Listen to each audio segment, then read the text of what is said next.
Alors, il est midi et 16, donc comme j'ai l'habitude démarrer les choses à l'heure, on va débuter. Il n'y a pas tout le monde qui est arrivé, mais on va sûrement l'attraper au vol. Il y a déjà 8 9 personnes dans la rencontre. Alors, bonjour à toutes les personnes qui sont déjà avec nous. En fait, mon nom est François Bergeron. C'est moi qui vais animer la rencontre aujourd'hui en compagnie de Marie-Soleil Tremblay, qui est professeure à l'ENAP. Bonjour Marie-Soleil. Et Bonjour. on a aussi Catherine Anger, qui est un peu la chef pilote qui est derrière tout ça, qui aujourd'hui va gérer un peu là, vos questions. D'ailleurs, avant que je débute, je vous annonce tout de suite que on l'a annoncé dans les diverses publicités, avant que je m'adresse à Marie-Soleil, mais à la fin, il y a une période de questions. Le plan, en fait, c'est une trentaine de minutes de discussion avec Marie-Soleil et 15 minutes de questions-réponses pour terminer le tout à 13 heures. Donc, c'est certain que s'il y a beaucoup de questions, d'abord, on vous demande de les poser dans la question QR, donc questions et réponses là, que vous avez à votre écran lorsque vous êtes en webinaire. On va en sélectionner quelques-unes à la fin pour y répondre. Catherine va nous donner un coup de main là-dessus. Donc, puis à 13 heures, bien, on vous laisse vous sauver. Donc, bonjour Marie-Soleil. Bonjour. Rebonjour, en fait, puisque je te l'ai déjà dit. Donc, aujourd'hui, qu'est-ce qu'on fait? Dans le fond, notre objectif de discuter devant vous, là, les gens qui sont avec nous, c'est vraiment de vous faire connaître quelqu'un qui enseigne à l'ENAP, donc une professeure en finance, en gestion financière à l'ENAP, et aussi de connaître, je vais lui poser quelques questions d'ordre général dans son domaine d'études parce que c'est très intéressant. Et aussi, on va parler un peu du cours qu'elle enseigne à l'ENAP un peu plus tard dans la présentation pour vous présenter son cours, pour vous donner le goût de venir nous trouver à titre d'étudiant ou d'étudiante à l'ENAP. Ça serait bien intéressant qu'on vous donne le goût. Donc, voilà. Je ne sais pas si Marie-Soleil, en quelques mots, tu peux te présenter ton cheminement un peu à l'ENAP et même avant l'ENAP. Ben, d'abord, merci d'être là aujourd'hui, de prendre du temps sur votre heure de dîner pour vous intéresser à l'ENAP. Alors, Marie-Soleil Tremblay, professeure titulaire à l'École nationale d'administration publique depuis 12 ans. Je suis comptable agréée de formation. J'ai travaillé pendant 10 ans en audit chez Deloitte et ensuite au Bureau du vérificateur général du Québec. Puis en même temps, ben, j'enseignais à ce moment-là à l'Université Laval, j'enseignais l'audit et j'adorais enseigner, donc j'avais beaucoup de plaisir. Et comme j'enseignais à la maîtrise, ben, j'ai fait une maîtrise en me jurant que jamais, jamais, jamais je ferais de doctorat. Alors, quelques années plus tard, j'ai commencé un doctorat en 2007 que j'ai terminé en 2012. Donc, il faut jamais dire jamais. J'ai eu la piqûre et je me retrouve ici, dans le fond, à enseigner pas à des gens qui veulent devenir experts comptables, comme c'était le cas en début de carrière pour moi comme chargée de cours à l'Université Laval, mais vraiment pour des gestionnaires qui se rendent compte que aujourd'hui, plus que jamais, bien, on a besoin de certaines notions financières, même si pour certains, ça peut faire un petit peu peur. Oui, mais on va voir plus tard que c'est peut-être pas si épeurant que ça. Moi-même, ça me fait peur, fait que je vais t'écouter. Et est-ce que je peux savoir c'était quoi ton sujet de thèse de doctorat? Donc, moi, quand j'ai commencé ma thèse de doctorat, il y a eu la crise, je ne sais pas si vous vous souvenez, là, Enron, WorldCom, ça a beaucoup, beaucoup secoué les firmes d'auditeurs. Arthur Andersen, il y avait 5 grandes firmes d'audit à ce moment-là. Arthur Andersen a cessé d'exister suite à cette crise-là. Donc, je me suis beaucoup intéressée à cette crise-là, mais qui est devenue finalement une crise de gouvernance. Et je me suis intéressée au conseil d'administration, au fonctionnement des comités d'audit, puis par la bande aussi au rôle des femmes sur les conseils d'administration. Donc, je me suis spécialisée, j'ai développé une expertise en gouvernance et c'était donc le sujet de ma thèse. OK. Et ça avait sûrement un lien aussi avec ce que tu. Est-ce qu'à l'époque où tu as fait ta thèse, est-ce que tu étais encore au bureau du vérificateur général ou. Non, non, donc OK, je ça c'est l'ai fait vraiment. vraiment. C'est à la suite à ça. OK. Exactement. Il y avait, par exemple, au Québec, on avait introduit là, une loi sur la modernisation de la gouvernance des sociétés d'État Puis ça, là-dedans, on revoyait tout le fonctionnement au niveau des comités d'audit, et c'est là qu'on a introduit aussi l'obligation de parité dans les conseils d'administration, donc d'avoir des femmes dans les conseils d'administration. Donc, c'est vraiment une suite d'événements là, de hasard qui ont dirigé mes travaux de recherche en gouvernance. Tu l'as peut-être dit, mais à quelle université tu as fait ton J'étais doctorat? à l'Université Laval à ce moment-là. Okay. Oui. Okay. Je crois que tu l'avais dit, mais je ne suis pas sûr de l'avoir entendu. Bon, ben, tu nous parles justement, tu dis, bon, moi, j'ai fait une thèse de doctorat dans une période de crise au niveau de la j'imagine que c'était beaucoup une crise de confiance aussi à l'époque là, sur ces grandes sociétés-là, etc. Aujourd'hui, on en traverse une autre crise qui n'est pas une crise financière à proprement parler, ni une crise, dirons, boursière ou de finance de l'État, de la finance publique, mais ça va sûrement avoir des répercussions. Bon, je pense que la crise en question n'a pas besoin de présentation, mais c'est la crise, c'est la pandémie actuelle. Ça fait plusieurs fois, j'imagine, qu'on entend ce sujet-là qu'il va y avoir des répercussions importantes sur les finances publiques du Québec, du Canada aussi, en fait, probablement des municipalités et de partout dans le monde. Et du monde, oui. Mais ta vision à toi, là, si dans les prochaines années, tu penses qu'il va se passer surtout quoi? Écoutez, je suis intervenue beaucoup dans les médias là, depuis le début de la crise j'ai pas de boule de cristal. Tout ce que je disais, puis malheureusement, je le dis encore, je pense qu'on voit quand même une certaine lueur, mais ça va l'état des finances publiques va beaucoup dépendre de la durée. De un. Donc là, est-ce que la deuxième vague vaccin va arriver, puis tout le monde va être vacciné, puis on va être capable de redémarrer? Ou est-ce qu'il y aurait une troisième vague? Donc, la durée, là, je pense qu'on a un petit peu plus d'idées. On a espoir là, que d'ici la fin de cette année-ci, là, on aura atteint le fond, puis on sera dans une relance. Et le deuxième élément important, c'est comment va prendre forme cette relance-là? Donc, est-ce que ça va être une relance qui va être très, très lente et graduelle? Est-ce qu'elle va être très rapide? Donc, ça aussi, ça va avoir un impact sur les finances publiques. On va avoir créé quand même un bon trou, mais là, hein, il va falloir... Oui, alors, tu sais, puis un moment donné aussi, quand est-ce qu'on va être capable, on parle beaucoup dans les médias de ce temps-ci de dire, est-ce qu'on va être capable de retrouver un équilibre budgétaire? Et on voit, puis ça, c'est quelque chose dont on parle dans le cours. On parle de l'actualité, on fait le lien avec l'actualité, mais il y a une position différente au niveau de la ministre des Finances fédérale à l'heure actuelle qui ne voit pas le retour à l'équilibre budgétaire comme étant quelque chose de prioritaire, alors qu'au niveau du gouvernement provincial, le ministre Girard, lui, veut au moins se donner un horizon. Donc, on voit qu'il y a des objectifs qui sont différents. Puis, on voit aussi que le point de départ était différent.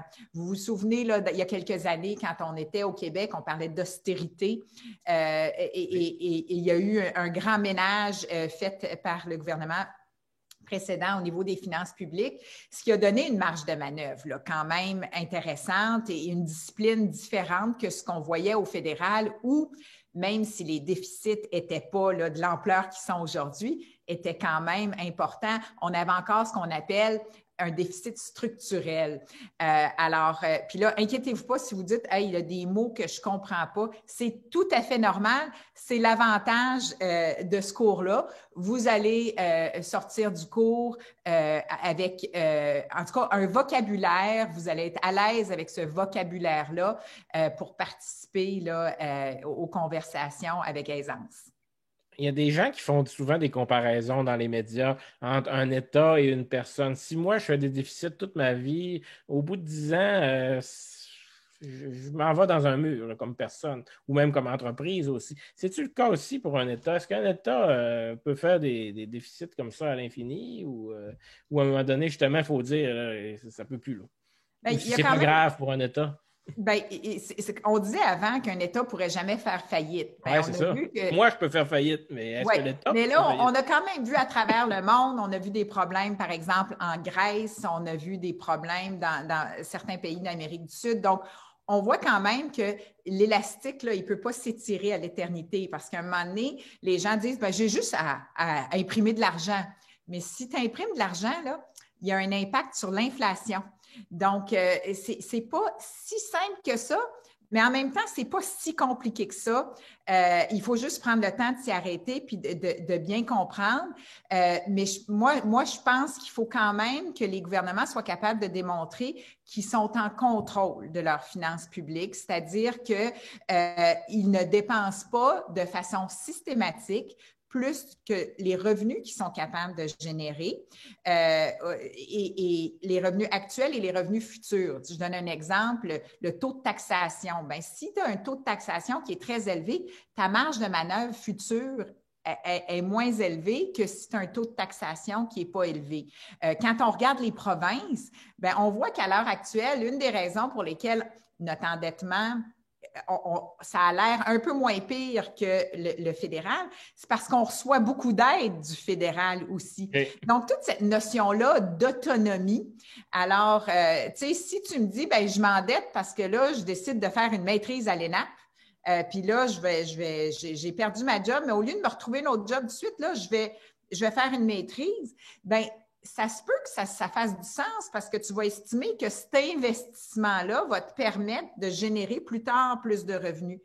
Par contre, si c'est que tu pars en voyage puis tu t'achètes des vêtements plus que ce que ton budget te permet, puis que tu fais ça, bien, un moment donné, que tu sois une personne ou un pays, il y aura des conséquences. Et il y a des réflexions à travers le monde là-dessus en ce moment.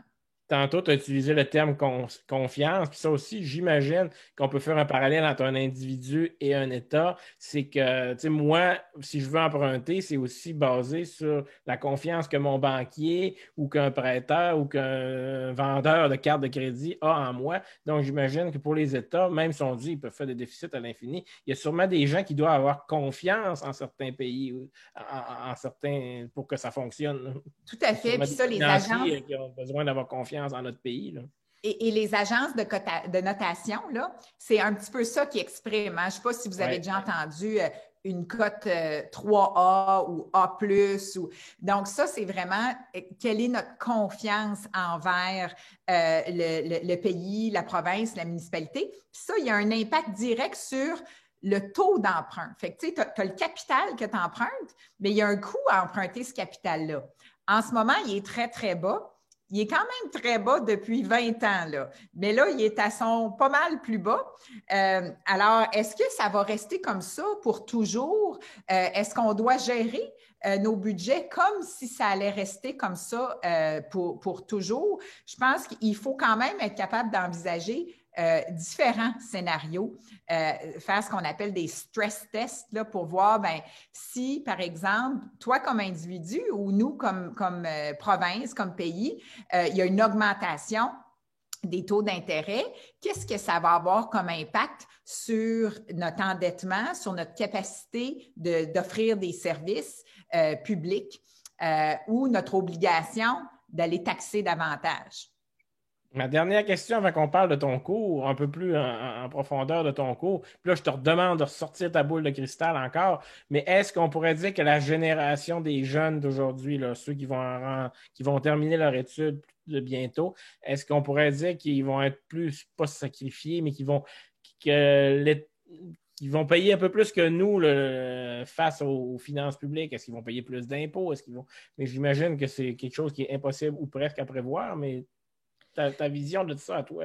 Bien, écoutez, je pense qu'il faut avoir une préoccupation sur ce qu'on appelle la dette intergénérationnelle. C'est sûr que c'est pas pendant que le pompier est en train d'aller arroser dans la maison pendant qu'elle est en feu, qu'on va commencer nécessairement à dire magasiner des un meubles. trop gros boyau. Donc, mais je pense quand même, puis c'est notre rôle comme professeur, comme chercheur, de quand même poser ces questions-là parce que effectivement, il y a cette notion-là de dette intergénérationnelle, puis tu oses penser que tu laisses ça en meilleur état que comment tu l'as trouvé. Et c'est la même chose pour les finances publiques. Donc, des fois, les gens classifient des dépenses d'investissement. Puis je pense que c'est là qu'il y a des discussions intéressantes à y avoir, mais certainement, puis ça, à la fin du cours, ça va être très, très clair pour vous, les options qu'on a, parce qu'on les a pour un pays, une province, une municipalité, mais vous l'avez aussi dans vos organisations. C'est-à-dire que si je me suis endettée pendant une crise, et que je dois revenir à des ratios. Hein. Ta banque, elle ne veut pas que tu aies un ratio d'endettement de 90 %. Tu veux revenir à des ratios qui sont en bas de 40 30 %. Donc, comment on va faire pour revenir à des ratios qui sont acceptables? Bien, il y a plusieurs façons. Il y a effectivement, comme tu le mentionnais tantôt, est-ce qu'on va taxer davantage?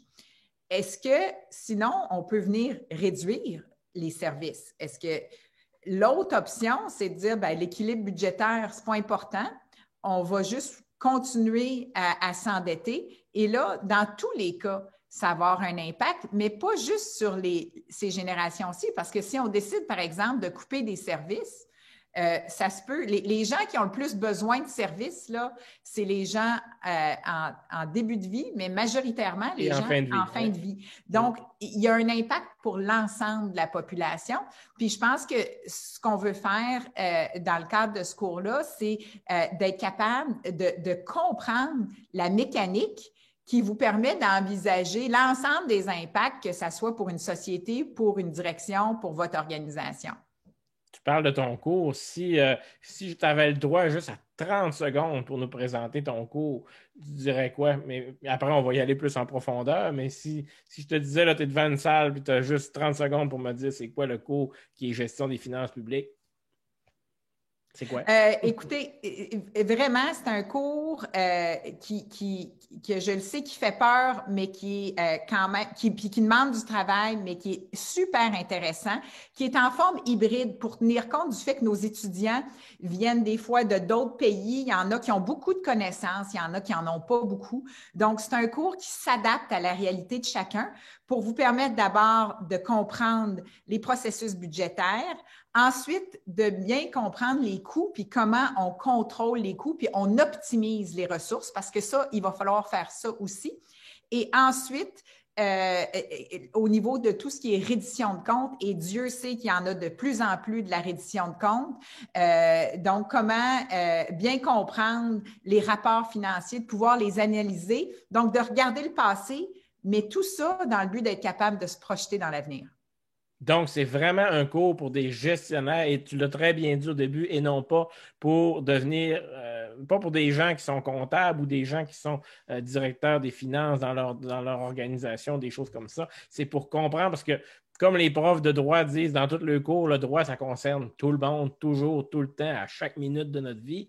C'est un peu le cas de la gestion financière dans notre travail, dans une organisation publique, que tu sois infirmière, avocate, ingénieur, peu importe, dans ton travail, les finances, ça te concerne parce que, c'est à cause de ça si tu es payé. C'est à cause de ça que c'est comme ça qu'on planifie l'avenir de ton organisation, à savoir, va-tu pouvoir faire des projets, etc.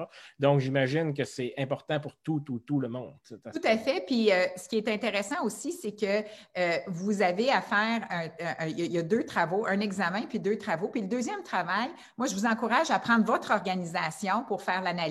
Donc, ça se veut vraiment un outil qui va vous permettre de mieux comprendre votre organisation, parce que des fois, vous êtes dans une direction, mais d'être capable de vous situer par rapport à l'organisation dans son ensemble, puis même par rapport, par la suite, aux bailleurs de fonds, si des fois, c'est le gouvernement.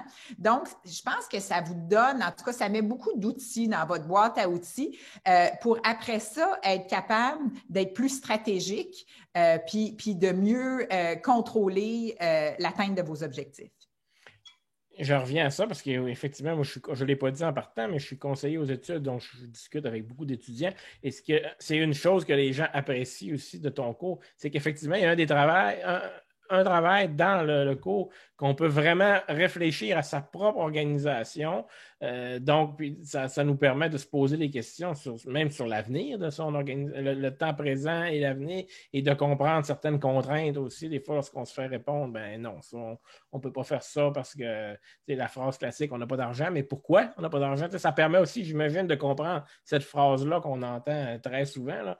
Oui, on n'a pas d'argent, mais pourquoi? Où ont été mis les priorités? Donc, ça permet de prendre une photo, j'imagine, de son organisation aussi, autrement que par la sociologie ou le droit. Là, c'est une photo économique, monétaire, pas monétaire, mais une photo financière de son organisation. C'est bien ça? Tout à fait. Puis le but, c'est d'être capable, comme tu le dis, d'analyser.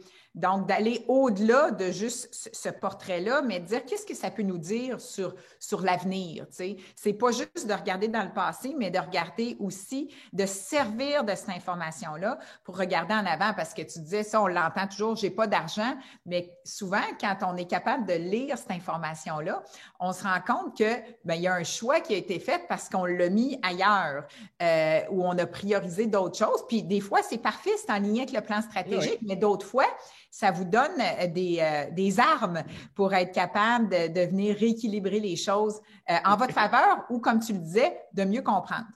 J'ai effectivement un étudiant qui m'a dit ça il y a quelques années, que ça lui avait donné des armes aussi pour aller expliquer son point de vue à lui sur des contraintes qu'on lui mettait dans son organisation. Puis il voyait bien que ce n'était pas juste des contraintes de politique interne ou que des fois c'était aussi des contraintes financières, mais au moins il était capable de se l'expliquer à lui, mais aussi d'expliquer à ses patrons que ben peut-être que si on se collait plus à notre planification stratégique, ben, on pourrait faire des choix financiers différents, puis ce serait peut-être les bons choix. En tout cas, bref, ça lui avait donné beaucoup d'outils pour discuter avec des gens qui avaient des difficultés à discuter dans son organisation parce qu'ils ne parlaient pas la même langue. Bien, tout à fait. Il y a ça aussi, il y a l'acquisition d'un langage dans ton cours. Bien, de langage, oui. Puis je vous dirais aussi, le but, hein, on le disait, c'est pas que vous deveniez des experts comptables, mais c'est que vous soyez assez à l'aise avec les notions et le langage pour avoir le courage de poser les questions. Parce qu'il y a des experts dans vos organisations. Souvent, on n'ose pas parce qu'on se dit, hey, je ne sais pas de quoi je parle, je vais leur laisser gérer ça, mais quand on a cette confiance-là, et c'est ce que vous allez acquérir là, dans le cadre de votre maîtrise, bien, après ça, vous êtes capable d'aller solliciter les experts pour être capable d'avancer les dossiers. Tu l'as effleuré rapidement quand on a commencé à parler de ton cours, de la formule hybride. Un des premiers cours hybrides, d'ailleurs, à l'ENAP, ça fait déjà quelques années, donc c'est une formule éprouvée qui fonctionne très bien. Donc, ça veut dire, dans le fond, qu'il y a une partie du cours qui est en ligne, qu'on fait donc chez soi, à notre rythme, et il y a une partie en classe, qu'on parle en classe, soit une classe physique ou une classe comme on fait présentement là, en Zoom, mais il y a une partie vraiment en direct avec d'autres personnes, que ce soit sur Zoom ou dans une salle de classe. C'est bien ça? C'est exact. Et puis, dans le fond, on avait fait ça, Dieu merci, bien avant qu'on puisse s'imaginer. Oui, c'est pas un bébé de la pandémie. C'est pas un bébé de la pandémie. Il était prouvé, ce cours-là. Oui. Mais on a été très, très contents parce qu'effectivement, pour plusieurs cours, il a fallu s'adapter rapidement, alors que nous, on a vraiment développé ce cours-là avec des technopédagogues et on avait dans l'esprit que les étudiants avaient des profils très, très différents. Certains, une peur épouvantable des chiffres. Donc, il ne fallait pas les lancer dans une piscine. Là. On voulait les aider à s'acclimater tranquillement. Mais j'avais aussi à l'autre opposé des gens qui, si je recommençais trop à la base, là, ben, eux autres, c'était pas pertinent. Donc, j'avais une grande diversité de clientèle. Et ce qu'on a fait, c'est qu'on a développé des outils où chacun peut y aller à son rythme. Oui, François, tu l'as dit, sur cette plateforme-là, mais ceci étant dit, toujours avec l'accompagnement de l'enseignant. Donc, les étudiants ont accès là, en tout temps, que ça soit via un forum. Quand le forum, ça fonctionne pas, on y va par courriel, on y va par téléphone, on se fait une rencontre Zoom. Donc, ça nous permet d'investir plus de temps pour que les étudiants qui en ont besoin soient capables d'être au bon niveau pour qu'à la fin du bloc, donc je vous disais, il y a 3 blocs, à la fin de chaque bloc, là, c'est davantage des études de cas. Et donc là, tout le monde a les compétences techniques pour être capable de participer puis tirer profit des 3 études de cas qu'on va faire. Donc, une sur le processus budgétaire, l'autre sur l'optimisation des ressources, puis le dernier sur l'analyse financière. Donc, le cours est pensé, si on prend un cas comme moi, par exemple, qui n'a pas beaucoup de notions de base, justement, moi, je vais pouvoir prendre peut-être 1 ou 2 pas de recul de plus qu'un étudiant, par exemple, qui serait plus avancé que moi. Donc, lui, il pourrait aller un peu plus vite sur les modules de base, mais moi, je ne le retarderai pas. Parce que moi, justement, si j'ai besoin de reviser 3 fois la même notion d'actif et de passif, etc., bien, je vais pouvoir le faire. Puis la personne qui est un peu plus avancée va pouvoir. C'est ça. Donc, on y va à notre rythme, ce qui fait que tout le monde, à un moment donné, se rattrape dans l'entonnoir. Tout à fait. Puis ce qu'on a fait, on a géré nos risques aussi. Par exemple, c'est que donc on l'a divisé en 3 blocs là, qui sont vraiment indépendants les uns des autres, qui ont chacun leur mode d'évaluation pour justement là, éviter que un moment donné, on soit rendu trop loin puis que ça soit plus rattrapable. Donc, il y a une flexibilité à l'intérieur de chacun des 3 blocs, là, mais sans non plus là, qu'il ne faudrait pas que vous disiez, ben moi, je vais tout attendre complètement à la fin, là, donc ça ne fonctionnerait pas. Mais effectivement, je pense que c'est un des avantages, il faut en voir, de cette pandémie-là et de ces nouveaux modes de travail-là, c'est qu'on cherche de la flexibilité.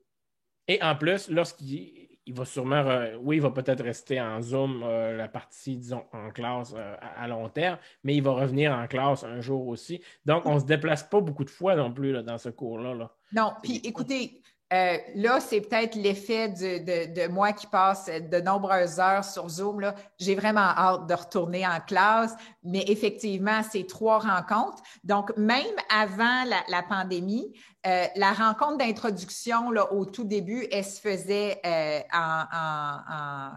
comme Zoom. ça, là, en Zoom.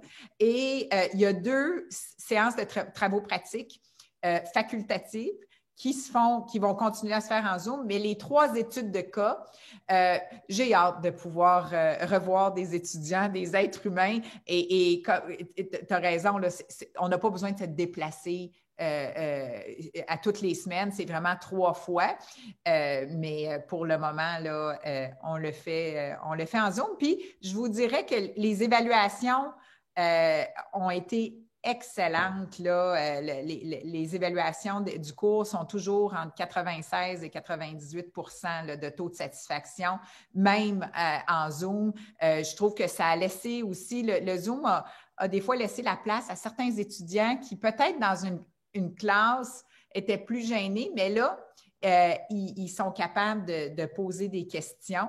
Je sais que Marc Saint-Pierre, il n'est pas gêné, puis il aurait posé quand même sa question. Je viens de voir, ouais, je viens justement moi aussi d'ouvrir sa question. On serait rendu d'ailleurs à répondre à des questions.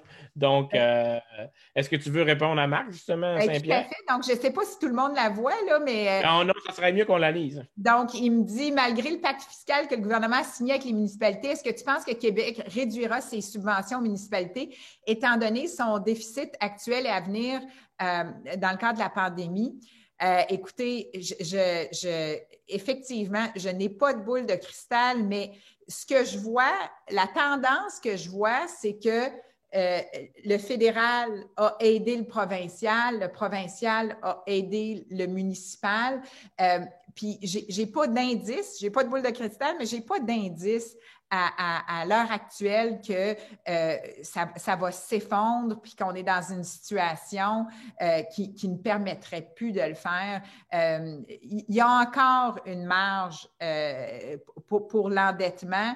Je pense qu'il va falloir qu'on aide les gens au moins pour être capable de reprendre un certain envol, là, puis être capable de relancer l'économie. Après ça, ben, les subventions, ça va peut-être être qu'est-ce qu'on va subventionner. Hein? Et là, je pense que c'est là qu'il va falloir être très innovateur et il va falloir être très agile.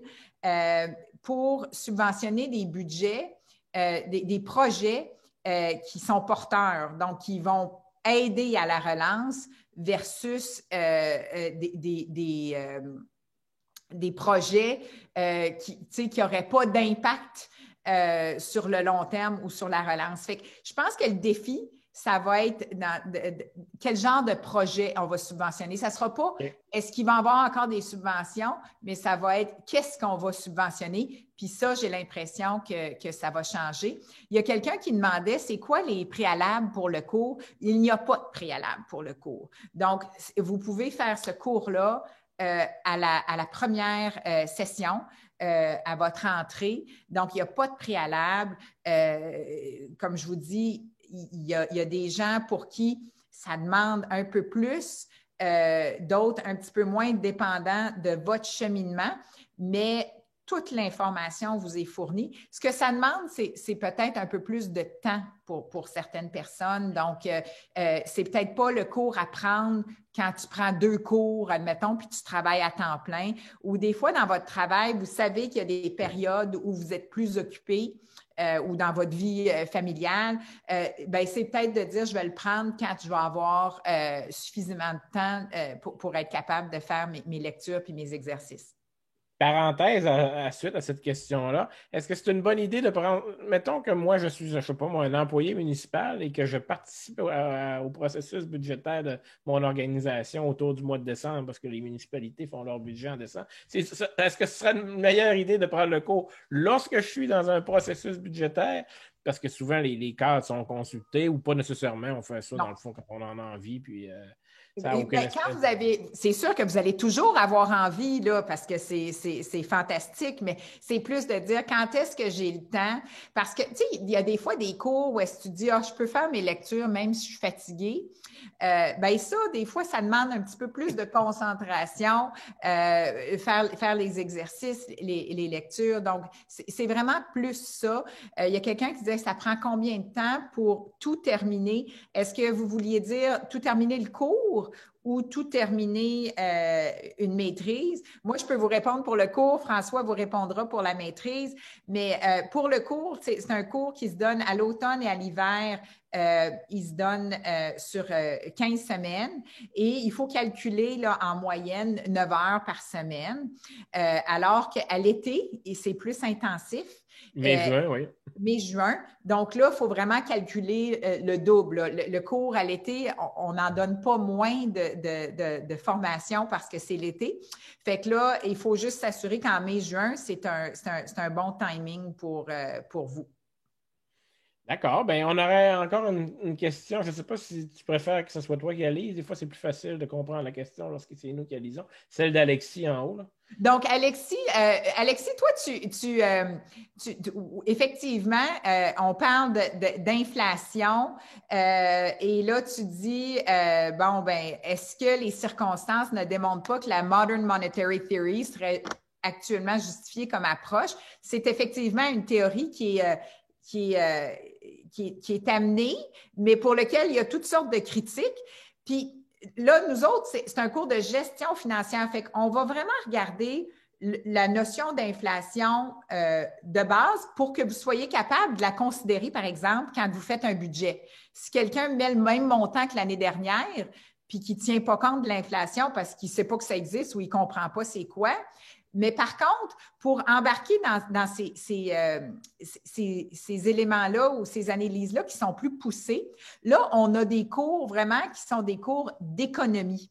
Et c'est là-dedans que tu serais capable, Alexis, d'avoir d'amener le débat un peu plus loin pour regarder ça, parce qu'effectivement, c'est très intéressant de discuter d'inflation. Les banques essayent de toujours garder ça, on essaie de toujours regarder ça autour de 2 mais tous les éléments qui viennent contribuer et l'intervention des banques centrales. Donc, mais ça, c'est vraiment pas dans le cadre du cours de gestion financière, c'est plus dans le cadre du cours d'économie. Riyad, tu demandes si le cours nécessite un bagage en mathématiques et en probabilité. Non. En mathématiques, je vous dis, là, il y a des gens qui sont quelqu'un qui est travailleur social, qui n'a pas fait de mathématiques depuis le secondaire 4 ou l'âge de 15 ans, ben, savez-vous quoi? Il n'y a pas de problème. Je vous rappelle comment faire les règles de 3 parce que je comprends que quand ça fait 30 ans qu'on n'a pas fait quelque chose ou qu'on veut calculer une augmentation, ben, on a besoin d'un certain rafraîchissement de certaines notions. Donc, vous n'avez pas besoin d'avoir Et des je avancés. confirme comme conseiller aux études, j'en parlais avec Marie-Soleil juste avant qu'on débute. J'ai une connaissance dans mon entourage qui étudie à l'ENAP, qui a fait ce cours-là, qui a une formation en fait d'artificier, donc dans l'armée.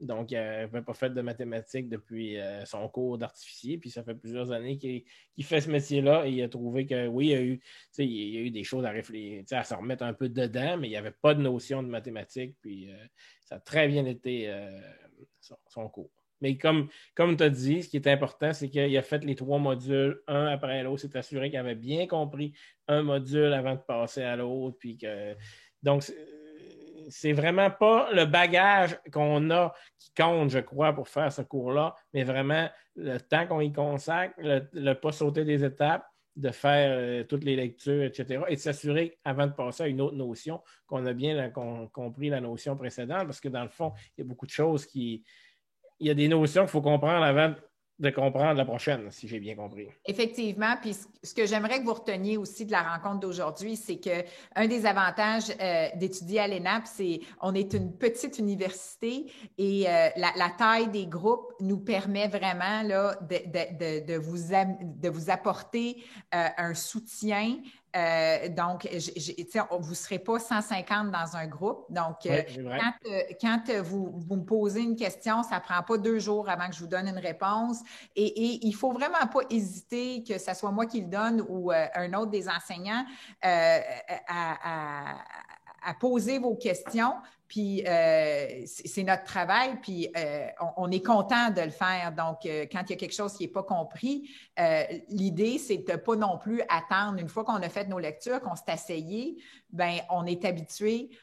On va vous aider à débloquer pour que vous soyez capable de continuer à cheminer avec du plaisir. Catherine me dit qu'elle a une question aussi. Catherine, oui, qui est notre copilote, et ce sera probablement la dernière ou l'avant-dernière question. Question d'un participant. Sachant que tous les pays se sont endettés pour la pandémie, ne serait-il pas plus simple que tous s'entendent pour annuler un pourcentage de cette dette afin de favoriser une relance? Est-ce utopique de penser ça?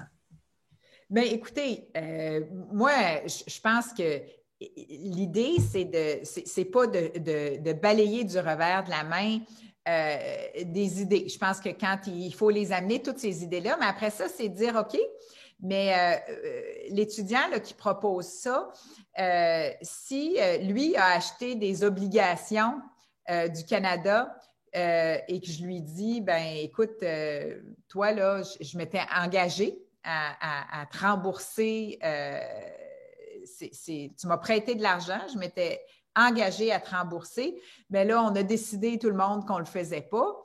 Il va y avoir certainement des perdants. Il y aura aussi des gagnants, mais il va certainement y avoir des perdants. Puis, il va avoir un impact sur l'économie mondiale qui est d'ailleurs basé sur la confiance. Vous dites tous les pays sont endettés. Oui, mais il y en a quand même qui sont moins endettés parce qu'il y avait moins la capacité de s'endetter, qui ont réagi de différentes façons. Donc, certains où ils ont eu des dons. Je parlais ce matin avec le vérificateur général du Sénégal puis de la Tunisie où il y a eu des changements dans les fonds, dans la façon dont les fonds ont été octroyés. Donc, il y a vraiment plusieurs façons de faire, mais effectivement, les pays du G7, du G20 sont allés par l'endettement. Et donc, de dire, ben, écoute, on l'effacerait, la dette. L'idée est simple, là, mais il faudrait être capable d'analyser là, les impacts pour chacun des pays. Puis, parce que comme contribuable, on est lié par la dette de notre pays, mais on a aussi un fonds de pension parce qu'on a aussi... donc, on est touché d'un côté, oui, parce qu'on paye des impôts, mais de l'autre côté, parce qu'on a des placements, parce qu'on a une maison avec une hypothèque, etc. Donc, tout ça, dans le fond, s'entrecoupe aussi, là, j'imagine. Effectivement, effectivement. Donc, c'est un petit peu ça d'être capable. Mais encore là, je veux vous rassurer, ça, c'est vraiment plus des questions du cours. On voit un peu moins dans ce cours-là, dans le fond. Alors que le cours dont je vous parle aujourd'hui, mais la bonne nouvelle, c'est que mon cours est un cours super intéressant, mais il y en a plusieurs cours très, très intéressants à l'ENAP. Et donc, mais je veux juste que les gens là, comprennent que dans le cours de gestion des finances publiques, là, c'est vraiment plus axé sur vous êtes gestionnaire dans une organisation. Ceci étant dit, il y en a des gens en ce moment qui ne sont pas gestionnaires dans une organisation. Et qui suivent le cours, oui. Et qui suivent le cours, puis c'est parfait. Souvent, pour le travail de session, je vous dis, ben, est-ce qu'il y a une organisation où vous aimeriez aller travailler? Ou sinon, on utilise les états financiers d'une municipalité parce qu'on est tous citoyens d'une municipalité. Et c'est public, donc... Effectivement. Alors, c'est pas une obligation. Oui, c'est ça. On n'a pas besoin d'être à l'emploi puis d'avoir accès à des infos privilégiées, puisque les informations qu'on a besoin dans ton cours lorsqu'on fait une étude de cas sont de toute façon publiques parce que ça concerne des organisations publiques. Et ce sera la fin de notre rencontre, Marie-Soleil. Je te remercie beaucoup. Je remercie aux 12 personnes et même plus à un moment donné qui sont restées jusqu'à la fin. Merci à tous. On va en avoir d'autres. Surveillez notre site web. Il va en avoir sur la politique, sur le droit, etc. Là, on va faire ça probablement sur une base régulière. Un gros merci à Catherine aussi qui nous a accompagnés. Et merci à tous. Merci Marie-Soleil. Merci Marie-Soleil. À bientôt. Bye. Bye tout le monde.